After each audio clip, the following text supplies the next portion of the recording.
प्यारे बच्चों नमस्कार। पिछले वीडियो में हमने देखा कि दो अवयवों के योगफल और अंतर को हम कैसे निकालें। अब आइए जानते हैं multiplication.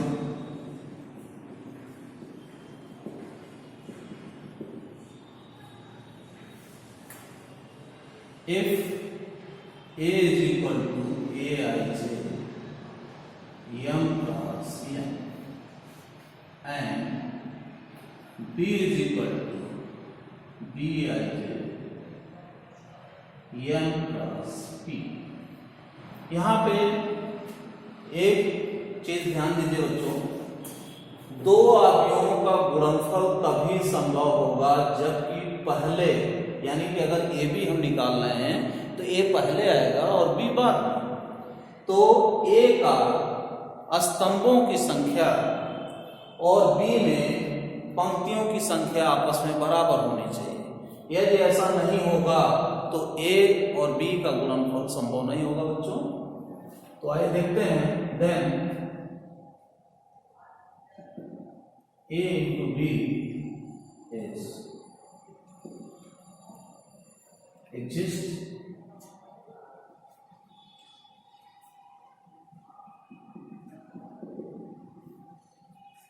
and given as a into b is equal to c, where c is equal to cij और m plus p। यहाँ पे जो c होगा वह है m, यानी कि पहले अवयव के पंक्तियों की संख्या गुणे दूसरे अवयव में स्तंभों की संख्या के होगा। और इसे हम एक एग्जांपल से समझेंगे। a is equal to 1 2 3 4 2 cross 2। अब हमें b जो भी लेना होगा कुछ इस प्रकार से है, जिसमें ये और इसका आपस में इक्वल, जैसे 3 4 2 क्रॉस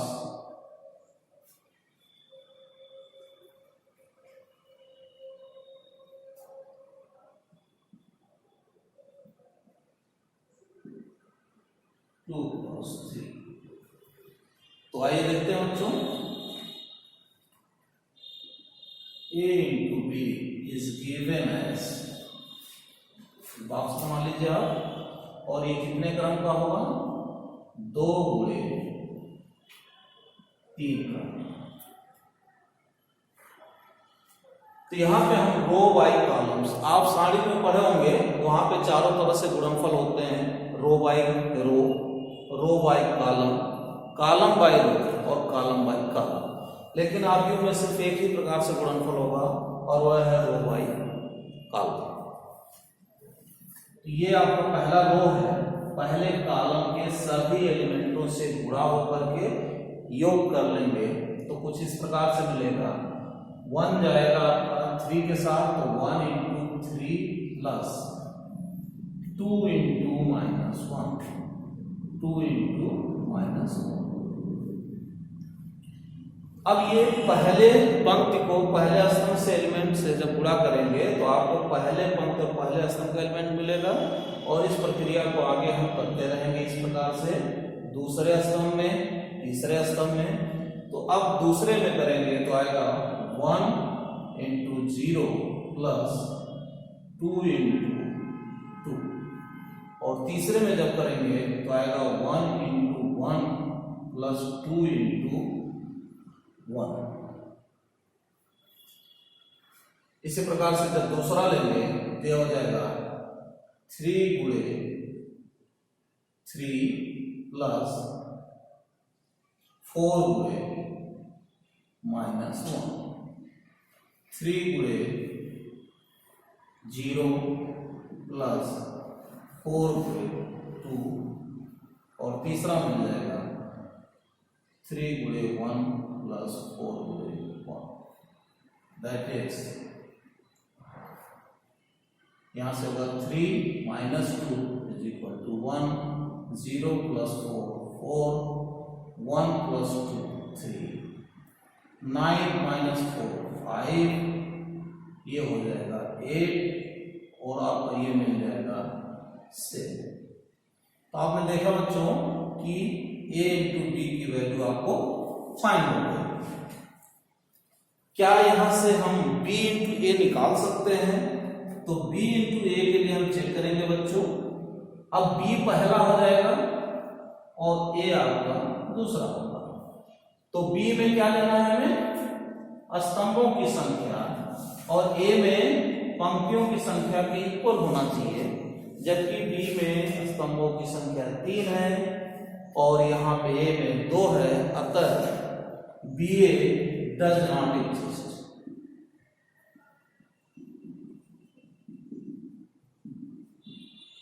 अतः BA की वैल्यूज आपको फाइंड नहीं है। एक बार फिर से समझ लीजिए बच्चों कि यदि AB या दो आव्यूह कोई भी हो तो पहला इंटू दूसरा हम तभी निकाल सकते हैं जबकि पहले में स्तंभों की संख्या, कॉलमों की संख्या जो होगी, दूसरे में पंक्तियों की संख्या की इक्वल होनी चाहिए। इस प्रकार से आप देख लेंगे।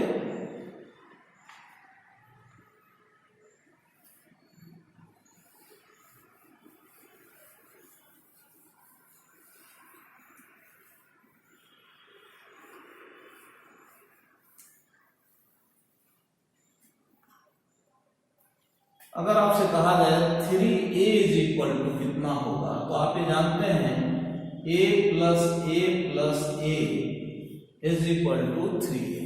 तो कोई भी तीन आव्यूह अगर सेम है, उन्हें जोड़ना है तो हम 3 से गुणा कर दें तो उसके इक्विवेलेंट ही वैल्यू जाएगी। तो जैसे a इज इक्वल टू है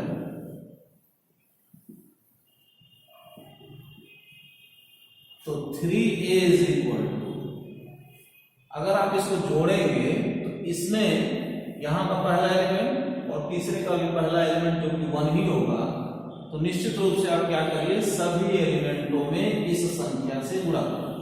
तो हो जाएगा 3 0 -3 6 9 एंड 12। सिमिलरली अगर 1/3 a निकालना होगा तो जो भी वैल्यू आ रही है हम उसमें 3 से डिवाइड कर देंगे। तो 1/3 0/3 0 ही होगा, -1/3 2/3 1 और 4/3। तो यहाँ पे एक चीज ध्यान दीजिए बच्चों, जब आप सारणी में गुणा करते थे तो वहां पे 3a का वैल्यूज के लिए आप किसी एक पंक्ति अथवा एक स्तंभ में 3 से गुणा करते थे, जबकि आव्यूह में आपको सभी एलिमेंटों में गुणा करना होगा। क्लियर? अब इस क्रम में हम आगे चलेंगे और क्वेश्चंस कैसे पूछे जाते हैं उस पर देखते हैं। जैसे क्या देगा कि a इज इक्वल टू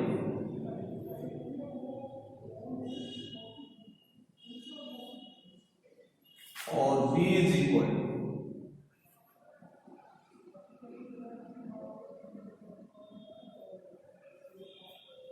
यहाँ पे बहुत सारी वैल्यूज कर सकता क्वेश्चन में। कहेगा 2a की वैल्यूज निकालिए, 3b की वैल्यूज निकालिए, या 2a माइनस 3b की वैल्यूज क्या होगी, a square minus b square की वैल्यूज क्या होगी, ab की वैल्यूज क्या होगी, ba की वैल्यूज क्या होगी। तो कोई भी दो आव्यूह दे करके इस तरह के प्रश्नों को आपसे पूछ सकता है। आइए 1 बाय 1 करके देखते हैं। 2a दैट इज a के सभी एलिमेंटों में हमें कितने से गुणा करना है, 2 से। तो हियर 4 6 -4 एंड 8 -3b। तो अब जो है b के एलिमेंट में 3 से -3 0 3 0। सिंपल सा है। आप पिछले लेक्चर में जाना कि अगर हमें घटाना है तो करेस्पॉन्डिंग एलिमेंट जो होंगे, इसको इससे घटा देंगे, इसको इससे घटाएंगे, इस तरह से लिख सकते हैं। तो ये माइनस माइनस होकर के प्लस हो जाएगा, क्या हो जाएगा 7 6 -0 तो it is 6 Similarly, -4, -3, -7 and it is 8. ठीक है, इस प्रकार से आप समझ सकते हैं।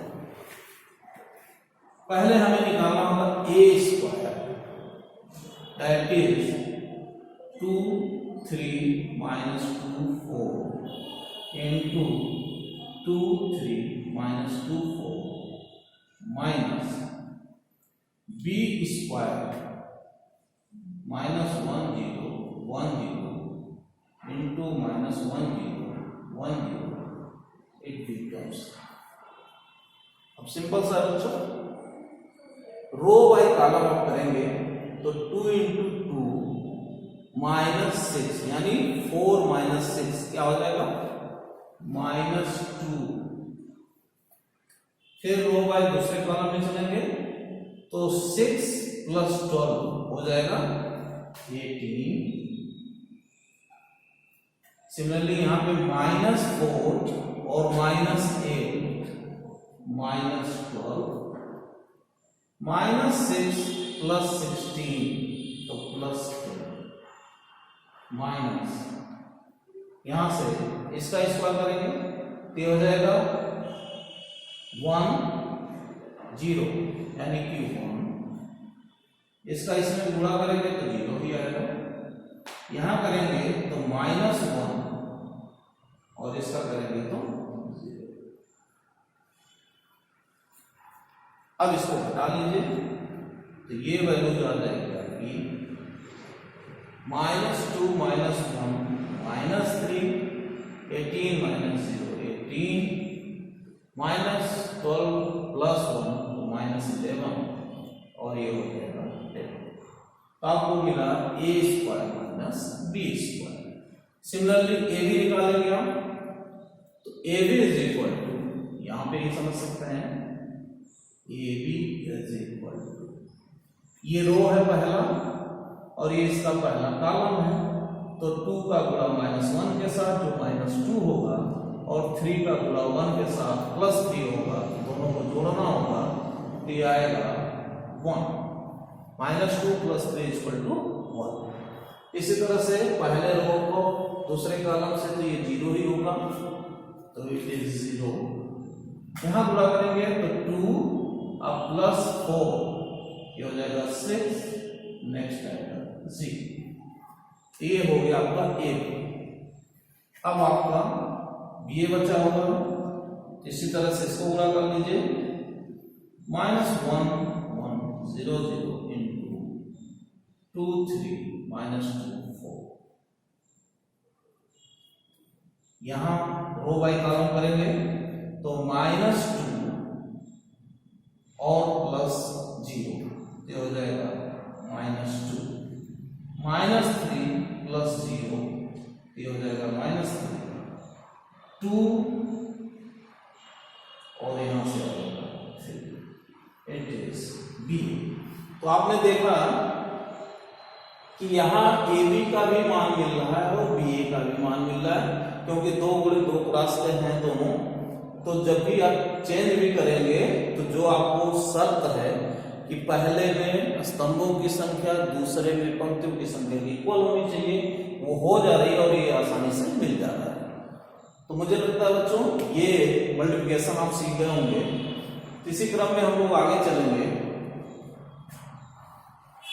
और कुछ चीजों को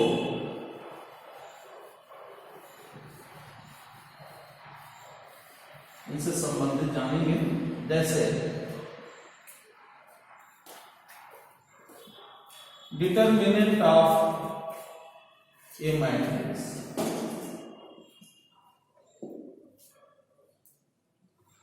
If A is any square matrix, यदि A कोई भी वैल्यू है, then determinant A is given by determinant A is equal to Aij in determinant for m × m, जो भी आव्यूह वर्ग आव्यूह होंगे उसके सारणिक को हम क्या करेंगे, उसे आव्यूह से सीधे सारणिक रूप में उसी क्रम में लिख देंगे। For example A is equal to 2, 3, 4, 1. This implies that determinant A is equal to 2, 3, 4, 1 की सारणिक और जिसकी वैल्यू हो जाएगी 2 minus 12 is equal to minus 10। आपको सिंपली जो भी आव्यूह दिया हुआ है उसे सीधे उसी क्रम में सारणी के रूप में लिख लीजिए और उस चूंकि सारणी की वैल्यूज होती है तो आप सीधे सारणी की वैल्यूज निकाल सकते हैं।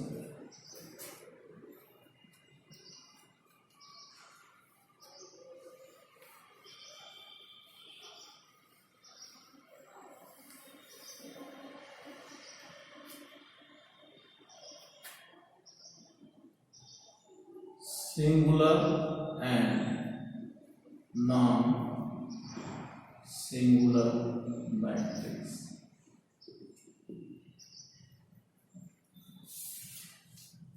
सिंगुलर अव्युत्क्रमणी तथा व्युत्क्रमणी आव्यूह किसे कहेंगे, वे आव्यूह जिनके व्युत्क्रम निकाले जा सकते हैं उन्हें हम व्युत्क्रमणी कहते हैं, जिनके नहीं निकाले जा सकते हैं उन्हें हम अव्युत्क्रमणी कहते हैं। अब हम जानेंगे कैसे, since inverse of N E square matrix A is given by A inverse is equal to adjoint A divided by determinant of A। यहाँ पे ध्यान देना बच्चों, इसे मॉड A आप नहीं पढ़ेंगे, यह डिटर्मिनेंट ऑफ A पढ़ा जाएगा, यानी कि आव्यूह A की सारणी। अब यहाँ पे निश्चित रूप से अगर यह वैल्यूज किसी भी आव्यूह की सारणी का मान शून्य हो जाए तो यह जो फार्मूला है वो इंफिनिटिव देता है, अतः हम कह सकते हैं A inverse does not exist. और यदि यह जीरो नहीं है तो उस अवस्था में क्या होगा, ये कुछ ना कुछ वैल्यूज मिलेगी अर्थात A इनवर्स मिलेगा। तो जब A इनवर्स मिलेगा तो हम आव्यूह को नॉन सिंगुलर मैट्रिक्स कहेंगे, व्युत्क्रमणी कहेंगे, जबकि अगर A का डिटरमिनेंट की वैल्यू जीरो होगी तो उसे हम सिंगुलर कहेंगे। This implies that if determinant A is equal to 0 then A is singular and if determinant A is not equal to 0 then A is non singular. तो इस प्रकार से बच्चों हम किसी भी आव्यूह का इस सूत्र की सहायता से इनवर्स भी ज्ञात कर सकते हैं, जिसको हम अगले वीडियो में और अच्छे तरह से एग्जाम्पल लेकर के समझेंगे हम लोग। तो तब तक के लिए नमस्कार बच्चों।